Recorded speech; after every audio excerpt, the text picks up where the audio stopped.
Hi everyone, welcome to Priya blog. বিকেলবেলা প্রচণ্ড পরিমাণে বৃষ্টি হয়েছে, আর সেজন্য খেতে ইচ্ছে হলো আমার চাউমিন। সেজন্য কুকারে নুন, হলুদ আর গরম জল সেদ্ধ করে তার মধ্যে চাউমিনগুলোকে দিয়ে দিলাম। দিয়ে কিছুক্ষণ নাড়াচাড়া করে সামান্য পরিমাণে তেল দিয়ে জল ঝরিয়ে রাখলাম। আর এদিকে আমি কিছু ভেজিটেবল কেটে নিয়ে রেখেছি।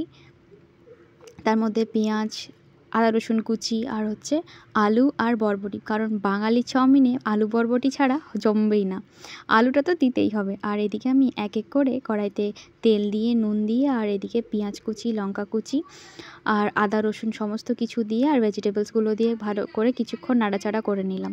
আর চাউমিনের ছিল এই মশলাগুলো, সেই জন্য সেই মশলাগুলোও আমি অ্যাড করে দিলাম ফ্লেভারটা ভালোভাবে আনার জন্য। দিয়ে ভালোভাবে কিছুক্ষণ নাড়াচাড়া করে এর মধ্যে গোলমরিচের গুঁড়ো ছড়িয়ে তারপরে চাউমিনগুলো একটু একটু করে দিয়ে দেবো। একসাথে অনেকটা চাউমিন নাড়তে অসুবিধা হয়, তাই একটু একটু করে নাড়াচাড়া করে ভালো করে কিছুক্ষণ ফ্রাই করে নেব। দিলেই আমার রেডি হয়ে যাবে।